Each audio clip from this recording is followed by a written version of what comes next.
Viewers. दर्शकों नमस्कार, मैं हूं आपके साथ मीनल और आप देख रहे हैं MNS न्यूज टीवी।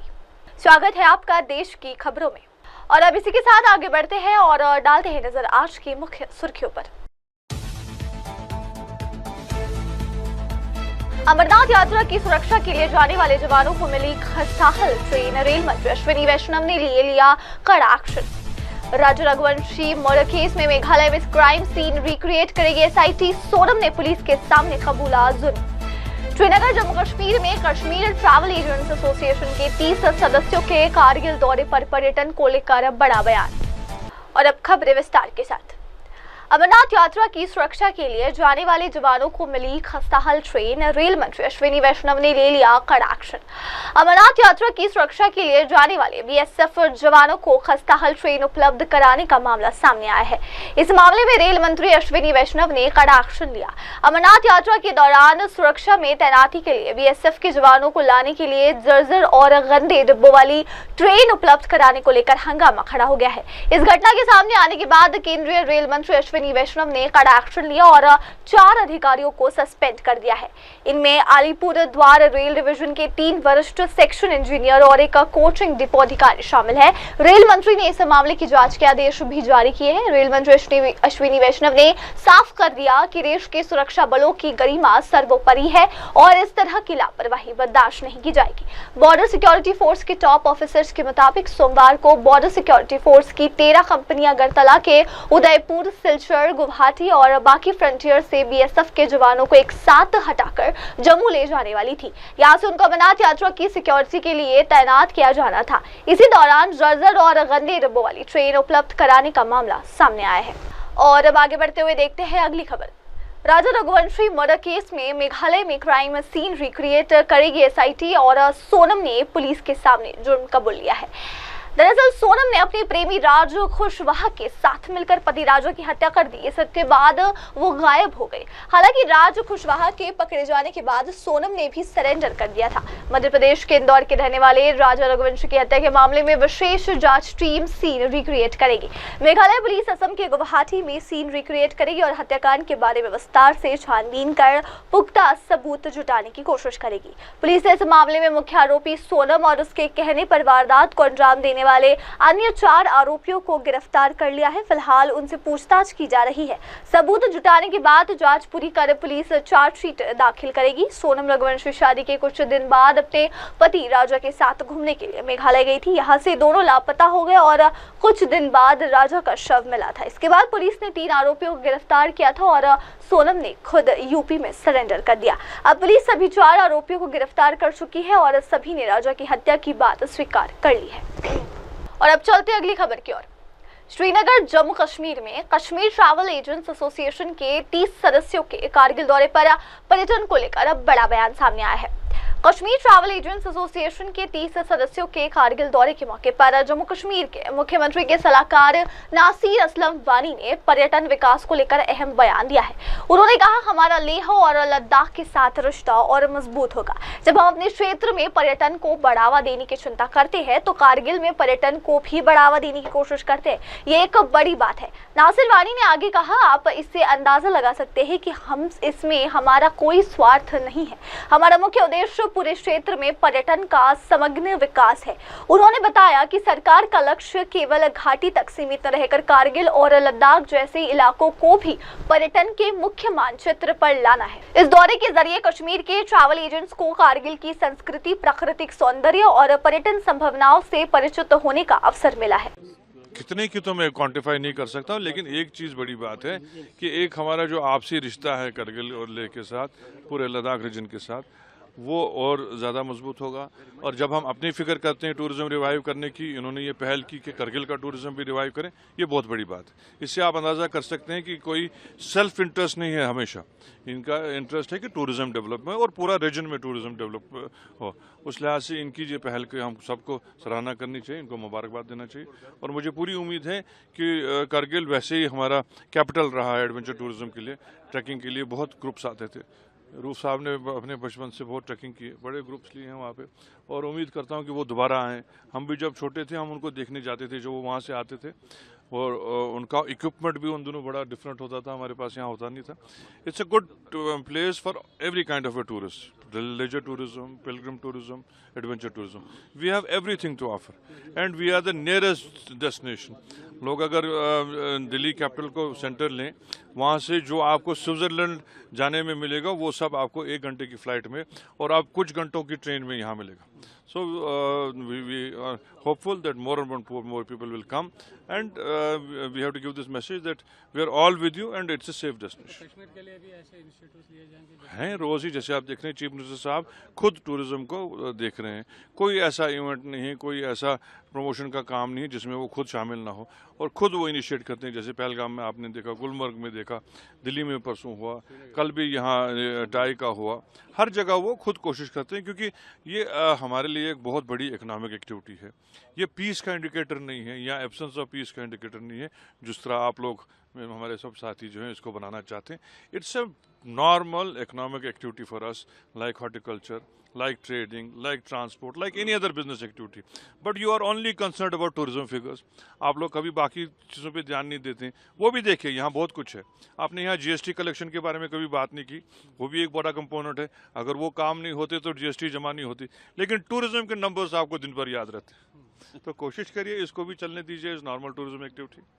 और अब आगे बढ़ते हैं और देखते हैं अगली खबर.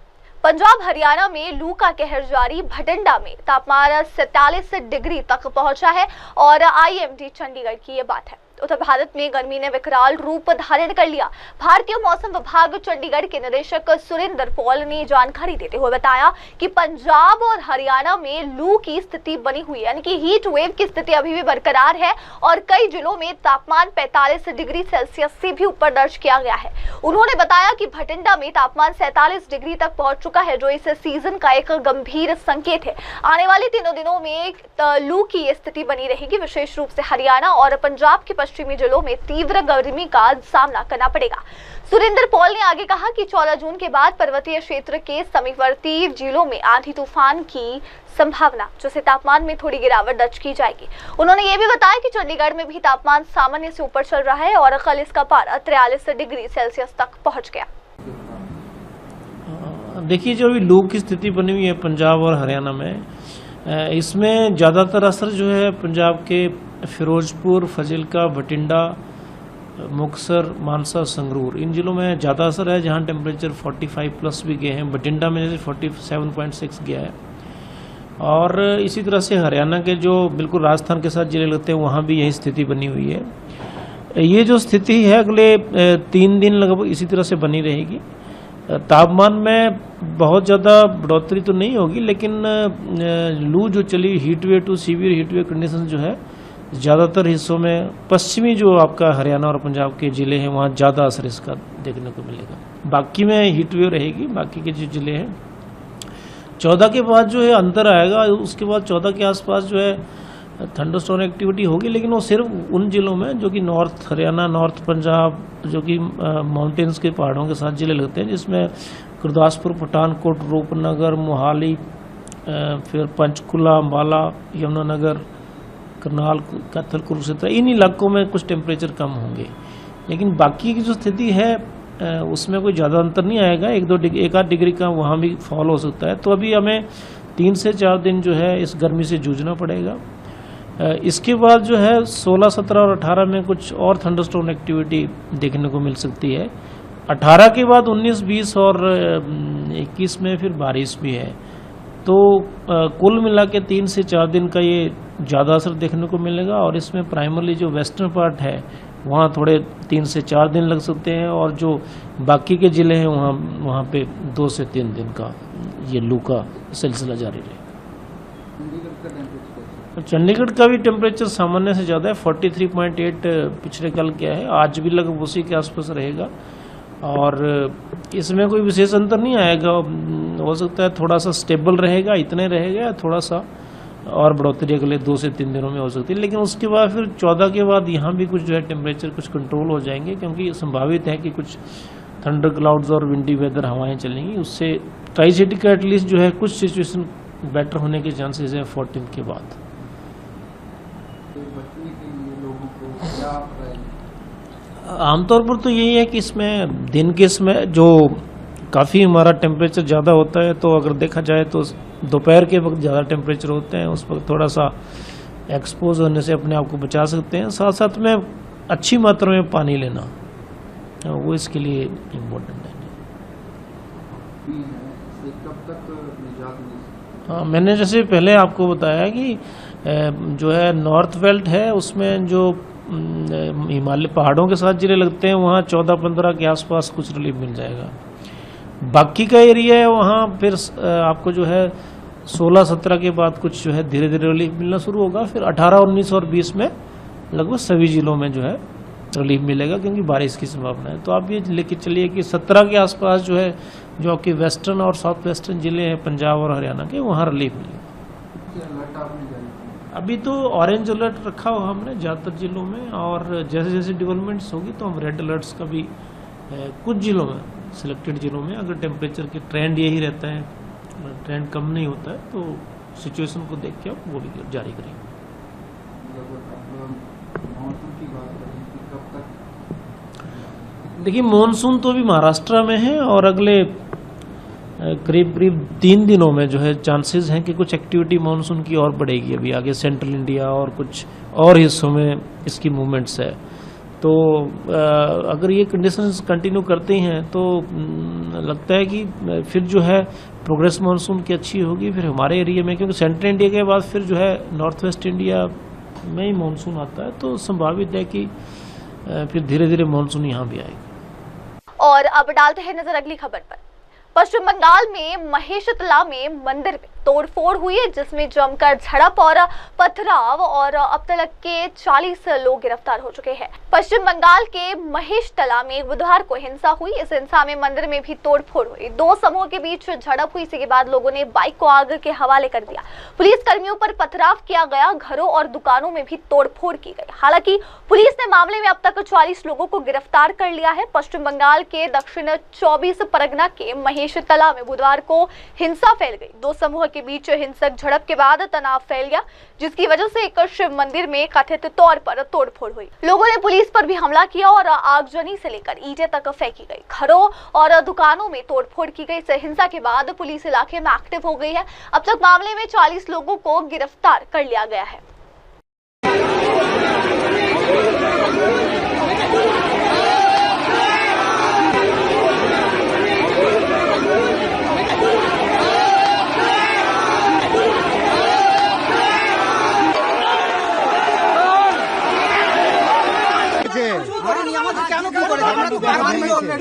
কারবারি লোক আমরা কি ঝামেলায় যাই কোনোদিন? আমরা তো ঝামেলায় যাই না, কি দরকার এগুলো?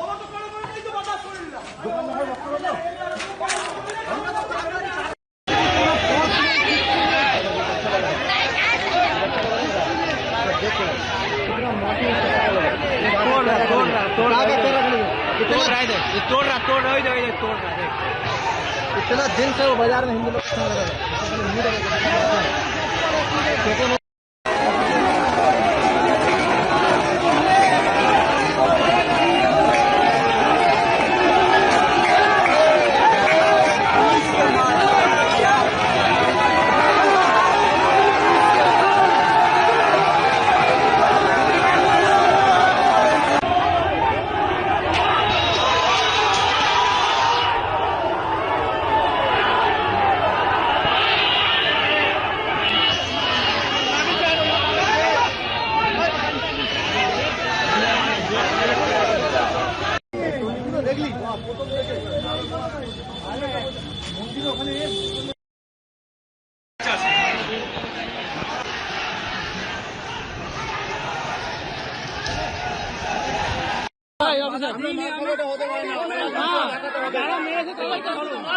আমরা হিন্দু বলে সুন্দর হয়ে কথা বলবেন।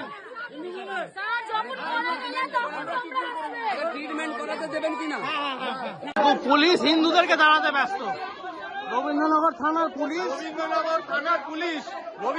থানার পুলিশ যে মমতার দলদাস হয়ে কাজ করে, সেই পুলিশ হিন্দুদেরকে তাড়াচ্ছে, কিন্তু দেখুন হিন্দুদের কেন লাঠিচার্জ করছে পুলিশ হিন্দুদের লাঠিচার্জ করছে।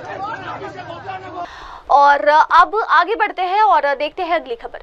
पूरे देश में अब तनाव है और ध्रुवीकरण शुरू है। आजादी के बाद भारत में पहली बार हो रहा है मोदी सरकार के 11 साल पर, बोले अशोक गहलोत। मोदी सरकार के 11 साल पूरे होने पर कांग्रेस नेता अशोक गहलोत ने पार्टी पर निशाना साधा। राजस्थान के पूर्व मुख्यमंत्री अशोक गहलोत ने कहा, पूरे देश में तनाव और ध्रुवीकरण है।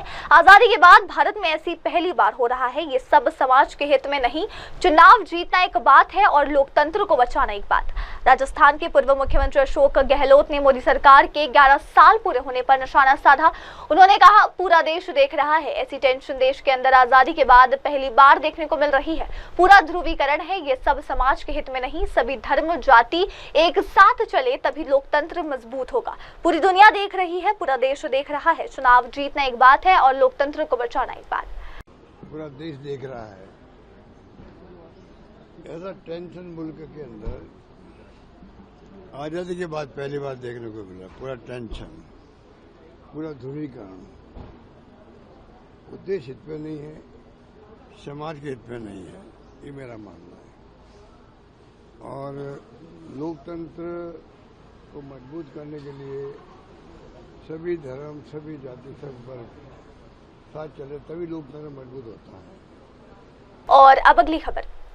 दिल्ली बिरसा मुंडा लॉन में लोक संवर्धन पर्व के उद्घाटन समारोह में केंद्रीय संसदीय कार्य मंत्री किरेन रिजिजू शामिल। राष्ट्रीय राजधानी दिल्ली में लोक संवर्धन पर्व का भव्य उद्घाटन समारोह आयोजित किया गया, जिसमें केंद्रीय संसदीय कार्य मंत्री किरेन रिजिजू ने मुख्य अतिथि के रूप में शिरकत की। यह आयोजन बिरसा मुंडा लॉन में आयोजित किया गया। इस अवसर पर किरेन रिजिजू ने कहा कि लोक संस्कृति, परंपरा और जन भावनाओं के संरक्षण व संवर्धन के लिए इस तरह के पर्व महत्वपूर्ण भूमिका निभाते हैं। उन्होंने आयोजन किया की सराहना करते हुए कहा कि इससे जन भागीदारी को बढ़ावा मिलेगा और देश की सांस्कृतिक विविधता को एक मंच पर लाने का प्रयास सफल होगा। कार्यक्रम में विभिन्न राज्यों की सांस्कृतिक प्रस्तुतियां, लोक कलाओं की प्रदर्शनी और पारंपरिक शिल्प का प्रदर्शन भी किया गया है। आयोजन स्थल पर बड़ी संख्या में आमजन, कलाकार और गणमान्य अतिथि मौजूद रहे।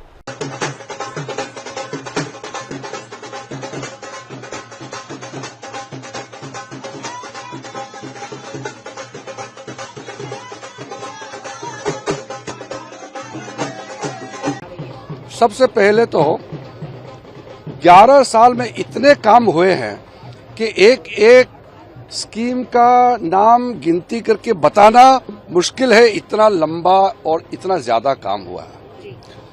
दूसरा है,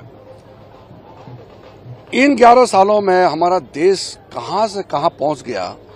अब बड़ा स्तर पे देखेंगे तो हम 11वें स्थान से 4थे स्थान तक, मतलब विश्व का 4th लार्जेस्ट इकोनॉमी, 4थे स्थान तक पहुंचना, ये तो पहले तो सपना देखते थे, ये अब हकीकत हुआ है। अब तीसरे सबसे बड़ा अर्थव्यवस्था भी बनने जा रहा है। और आत्मनिर्भरता, चाहे डिफेंस में हो, चाहे स्पेस में हो, टेक्नोलॉजी के माध्यम से आप हर क्षेत्र को देख लीजिए। और अपने खेती बाड़ी, अपने जो वस्त्र, हर दृष्टि में हम एक तरीके से बहुत ही आत्मनिर्भर के, पूरा आत्मनिर्भर के दृश्य जो हालात में हम पहुंचने वाले हैं। और एक्सपोर्ट इतना बढ़ गया। हम लोग जब नए नए एमपी बने थे, हम तो एक्सपोर्ट तो क्या, हर चीज इंपोर्ट करते थे। आज तो इतना बड़ा एक्सपोर्टिंग नेशन भी बन गए हैं हम। हमारा $800 बिलियन से ज्यादा एक्सपोर्ट करते हैं। हम जब नए नए सांसद बने थे, $50 बिलियन भी हमारा एक्सपोर्ट नहीं होते थे। तो कितना बड़ा ट्रांसफॉर्मेशन हुए हैं। ये सब चीज जो है देश के लोग सेलिब्रेट करते हैं। हमारा देश आगे बढ़ेगा तो हर भारतीय खुश होगा। कांग्रेस पार्टी अगर खुश नहीं है तो हम क्या कर सकते हैं। देश आगे बढ़ता है, कांग्रेस दुखी हो जाते हैं, उसका तो मेरे पास इलाज नहीं है। लेकिन देश आगे बढ़ेगा, देशवासियां खुश है, ये बहुत अच्छी बात है। लोक संवर्धन पर्व बहुत ही महत्वपूर्ण कार्यक्रम है। हमारे गांव में जो कारीगर होते हैं, जो हुनर है, उनका सामान, उनका बनाया हुआ प्रोडक्ट्स मार्केट में लेकर आने के लिए ये प्लेटफॉर्म क्रिएट किया गया है। अल्पसंख्यक मंत्रालय ने ये लोग संवर्धन पर्व मनाने का जो कार्यक्रम शुरू करने का दो मकसद है। सबसे पहले तो एक हमारा आर्टिसंस का मार्केटिंग का प्लेटफॉर्म क्रिएट करना, दूसरा हमारा देश के कोने कोने में अलग अलग बहुत विशेष चीजें बनाते हैं, तो वो आदान प्रदान भी होगा। जम्मू कश्मीर वाला यहाँ आकर के अपना सामान बेचेंगे, दिल्ली वाला फिर चेन्नई भी जा सकते हैं, चेन्नई वाले मुंबई आ सकते हैं, और हमारा देश का जो देसी सामान है उसको बिक्री करने के लिए लोगों के बीच में ले जाने का ये बहुत बड़ा प्लेटफॉर्म है और लाभ मिलता है। उसका आने जाने का, रहने का सारा व्यवस्था हम मिनिस्ट्री करते हैं। ऐसा मौका बार बार मिलता नहीं है। आर्थिक दृष्टि से ये अपना जीवन में उत्थान पहुंचाने में बहुत बड़ा योगदान मिलेगा। और अब आगे बढ़ते हुए देखते हैं अगली खबर। कन्नूर केरल में करे कोट्टियूर शिव मंदिर में श्रद्धालुओं ने पूजा की अर्चना की। केरल के प्रसिद्ध करे कोट्टियूर महाशिव मंदिर में इन दिनों कोट्टियूर वैशाख महोत्सव के अवसर पर भक्तों की भारी भीड़ उमड़ रही है। श्रद्धालु बड़ी श्रद्धा और आस्था के साथ भगवान शिव की पूजा अर्चना कर रहे हैं। ये पवित्र मंदिर वर्ष में केवल एक बार मई और जून के महीनों में 27 दिनों के लिए खोला जाता है। इसी अवधि में वार्षिक कोट्टियूर वैशाख महोत्सव का आयोजन होता है, जो श्रद्धालुओं और पर्यटकों के बीच अत्यंत लोकप्रिय है। प्राकृतिक वातावरण से घिरे इस मंदिर तक पहुंचने के लिए भक्तों को नदी पार करनी होती है, जिससे इसकी धार्मिक और सांस्कृतिक महत्ता और भी बढ़ जाती है। राज्य भर से हजारों की संख्या में भक्त यहाँ आकर शिव आराधना कर रहे हैं। मंदिर प्रशासन ने भक्तों की सुविधा और सुरक्षा के लिए विशेष इंतजाम किए हैं। स्थानीय प्रशासन की ओर से भी स्वास्थ्य और आपातकालीन सेवाओं की व्यवस्था की गई है।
और अब बढ़ते हैं अगली खबर की ओर।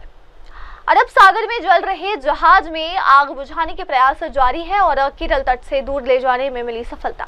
बीते दिनों केरल के तट पर अरब सागर में एक जहाज पर आग लग गई थी। कई दिन बीत जाने के बाद भी आग पर नियंत्रण नहीं पाया जा सका। भारतीय तटरक्षक बल, भारतीय नौसेना और अन्य एजेंसियां सिंगापुर का झंडा लगे जहाज MV Von Hai 503 की आग बुझाने के लिए मिलकर काम कर रही है। हालांकि अभी भी पूरी तरह से आग पर काबू नहीं पाया जा सका है। ये जहाज श्रीलंका के कोलंबो से मुंबई जा रहा था, लेकिन रास्ते में एक कंटेनर में विस्फोट के बाद जहाज में आग लग गई। शिपिंग के डायरेक्टर जनरल ने बताया कि अभी भी 40% आग पर ही काबू पाया जा सका है। जहाज पानी पर तैर रहा है और धीरे धीरे इसे केरल तट से दूर ले जाया जा रहा है। फिलहाल ये जहाज अरब सागर में दक्षिण पूर्व की तरफ बढ़ रहा है।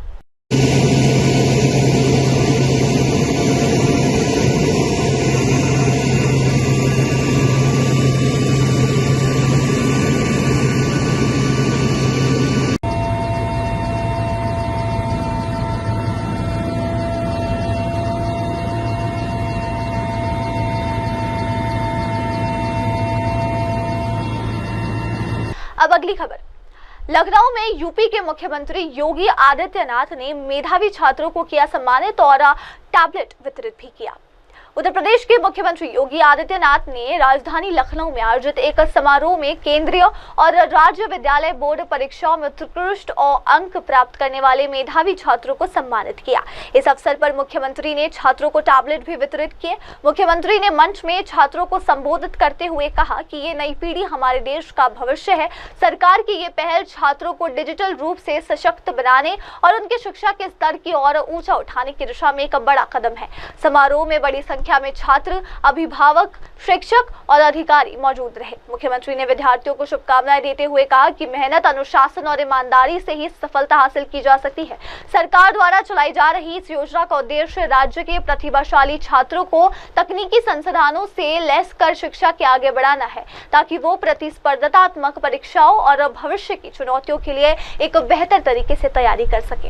जायसवाल यूपी बोर्ड में इंटर की परीक्षा में 97.20 मार्क्स। जोरदार तालियां, ये देश का भविष्य है।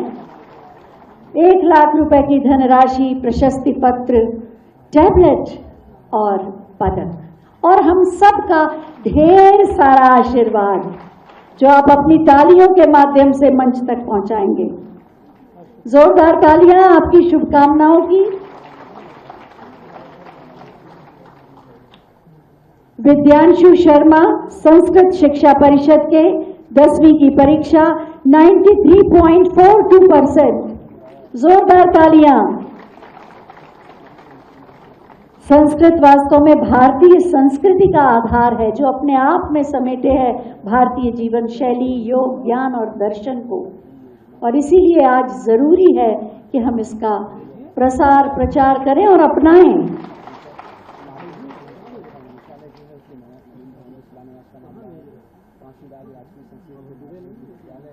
संस्कृत शिक्षा परिषद की भूमिका 12वीं की परीक्षा में 85.21 मार्क्स आपको मिले। जोरदार तालियां।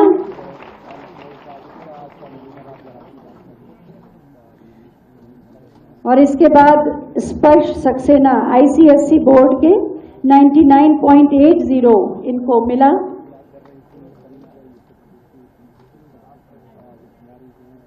टैबलेट, 1 लाख, प्रशस्ति पत्र और पदक और आपकी ढेर सारी शुभकामनाएं। स्पर्श Saxena ICSE board high school की परीक्षा 99.80 मार्क्स। जोरदार तालियां। इतनी मेहनत की और आपकी इतनी थोड़ी तालियां।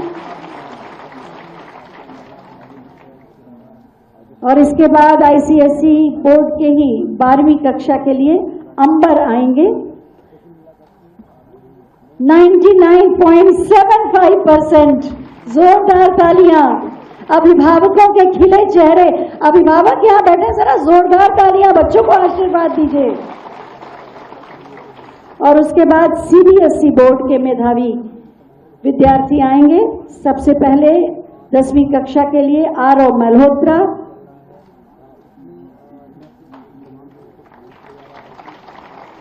Aarav Malhotra, CBSE board 99.60%। जोरदार तालियां। सभी अभिभावकों की तालियां हर बच्चे के लिए हों और सभी साथियों की भी। 10वीं कक्षा और इसके बाद सीबीएसई बोर्ड में ही 12वीं कक्षा के लिए करण पिलानिया जी आएंगे। 99.80% मार्क्स, जोरदार तालियां। और अब अगली खबर। पीएम मोदी बोले, बीते 11 साल बुनियादी ढांचा क्रांति का दशक बड़ी रही जीवन की सुगमता। प्रधानमंत्री नरेंद्र मोदी केंद्र सरकार के 11 साल को देश के लिए बुनियादी ढांचा क्रांति बता रहे हैं। उन्होंने कहा 2014 से देश में बुनियादी ढांचा गति से विकसित हुआ। ये जीवन सुगमता को बढ़ावा देने के साथ समृद्धि को भी बढ़ा रहा है। मोदी ने सोशल मीडिया पोस्ट में कहा, बुनियादी ढांचे में क्रांति के 11 साल हो गए। उन्होंने कहा कि रेलवे से लेकर राजमार्गों, बंदरगाहों से लेकर हवाई अड्डों तक भारत का तेजी से फैल रहा बुनियादी ढांचा नेटवर्क जीवन सुगमता को गति प्रदान कर रहा है। पीएम ने सरकार के नागरिक सहभागिता मंच से एक थ्रेड साझा किया, जिसमें पिछले 11 वर्षों में नए भारत के बुनियादी ढांचे के विकास पर प्रकाश डाला गया। माईगोव इंडिया पर पोस्ट में लिखा गया कि स्मार्ट सिटी, सुरक्षित सड़कें, सुगम आवागमन, नए भारत के बुनियादी ढांचे का वादा। प्रधानमंत्री नरेंद्र मोदी के नेतृत्व में भारत का बुनियादी ढांचा भविष्य की ओर तेजी से बढ़ रहा है। और अब अगली खबर। विदेश भागने की फिराक में थे लॉरेंस के 40 गुर्गे। फर्जी पासपोर्ट का नेटवर्क चलाता था उत्तराखंड का राहुल। राष्ट्रीय जांच एजेंसी ने खुलासा किया कि पंजाब, हरियाणा, दिल्ली और चंडीगढ़ में फैले लॉरेंस गैंग के करीब 40 गैंगस्टर विदेश भागने की फिराक में थे। ये सभी लॉरेंस के करीबी उत्तराखंड निवासी राहुल सरकार के संपर्क में थे। एनआईए की रिपोर्ट के मुताबिक जेल में बंद गैंगस्टर लॉरेंस बिश्नोई पंजाब, हरियाणा, राजस्थान, दिल्ली और चंडीगढ़ में बड़ी वारदात को अंजाम दिलवाने वाले बाद आरोपी राहुल सरकार को मैसेज भेजकर उसके शूटरों या गैंगस्टरों को विदेश भेजने का बंदोबस्त कराता था। ये बताया जा रहा है कि सिद्ध मूसेवाला हत्याकांड और महाराष्ट्र के एनसीपी अजीत गुट के नेता बाबा सिद्दीकी हत्याकांड में शामिल शूटरों को भी विदेश भगाने के लिए राहुल सरकार के फर्जी पासपोर्ट के नेटवर्क का इस्तेमाल हुआ है। 23 मई को लॉरेंस गैंग के फर्जी पासपोर्ट के नेटवर्क को ऑपरेट कर रहे आरोपी राहुल सरकार को दबोचा गया था। और अब अगली खबर। महाभियोग प्रस्ताव, जस्टिस यादव और जस्टिस वर्मा के बीच तुलना उचित नहीं, विपक्ष की मुहिम पर फिर सकता है पानी। संसद के मॉनसून सत्र में जस्टिस यशवंत वर्मा की तर्ज पर जस्टिस शेखर कुमार यादव के खिलाफ महाभियोग प्रस्ताव लाने की विपक्ष की मुहिम पर पानी फिर सकता है। दरअसल सरकार का कहना है कि दोनों मामलों की तुलना उचित नहीं। ऐसा इसलिए कि जस्टिस वर्मा के खिलाफ महाभियोग प्रस्ताव लाने का फैसला सुप्रीम कोर्ट की आंतरिक जांच रिपोर्ट आने के बाद किया गया है, जिसमें उन पर लगे आरोपों की पुष्टि की गई है। सरकार के एक वरिष्ठ सूत्र ने कहा कि दोनों मामलों की तुलना नहीं की जा सकती। जस्टिस यादव के मामले में भी सुप्रीम कोर्ट ने स्वतः संज्ञान लिया था, हालांकि आंतरिक जांच नहीं हुई। इसके उलट जस्टिस वर्मा के मामले में उनके खिलाफ लगे आरोपों की पुष्टि हुई। उन्होंने कहा कि इस सबसे इतर जस्टिस यादव के खिलाफ राज्यसभा में दिए गए महाभियोग प्रस्ताव में कई त्रुटियां हैं। हालांकि इस प्रस्ताव पर अंतिम निर्णय सभापति जगदीप धनखड़ करेंगे। और अब अगली खबर। धारावी पुनर्विकास परियोजना पर सिसायत आदित्य ठाकरे बोले, ये मुंबई और महाराष्ट्र की अस्मिता की भी लड़ाई है। मुंबई में निकाय चुनाव होने वाले, इसके चलते शहर के साथ साथ महाराष्ट्र की सिसायत में गर्माहट अपने चरम पर है। सभी राजनीतिक पार्टियां अपनी अपनी तैयारियां तेज कर चुकी है। इस बीच शिवसेना नेता आदित्य ठाकरे ने बुधवार को धारावी को बचाने की बात पर जोर दिया। उन्होंने कहा कि धारावी को बचाने की लड़ाई केवल धारावी तक सीमित नहीं, बल्कि ये मुंबई और महाराष्ट्र की अस्मिता की लड़ाई भी है। धारावी पुनर्विकास परियोजना स्थल पर पार्टी कार्यकर्ताओं को संबोधित करते हुए आदित्य ठाकरे ने कहा कि उनके परदादा प्रमोधनकार ठाकरे और दादा बाल ठाकरे ने संयुक्त महाराष्ट्र के लिए संघर्ष किया था और आज वे और उद्धव ठाकरे आज की मुंबई और महाराष्ट्र के लिए लड़ रहे हैं। अब बढ़ते अगली खबर की ओर। चंडीगढ़ में नशा मुक्त भारत वॉकथॉन में आईजी नारकोटिक्स पुष्पेंद्र कुमार का संदेश, कहा युवाओं को नशे से दूर रहने के लिए करे प्रेरित। चंडीगढ़ में नशा मुक्त भारत अभियान के तहत आयोजित वॉकथॉन कार्यक्रम में आईजी नारकोटिक्स पुष्पेंद्र कुमार ने युवाओं को नशे से दूर रहने का संदेश दिया। इस कार्यक्रम का आयोजन एनसीबी और चंडीगढ़ पुलिस की एंटी नारकोटिक्स टास्क फोर्स द्वारा किया गया।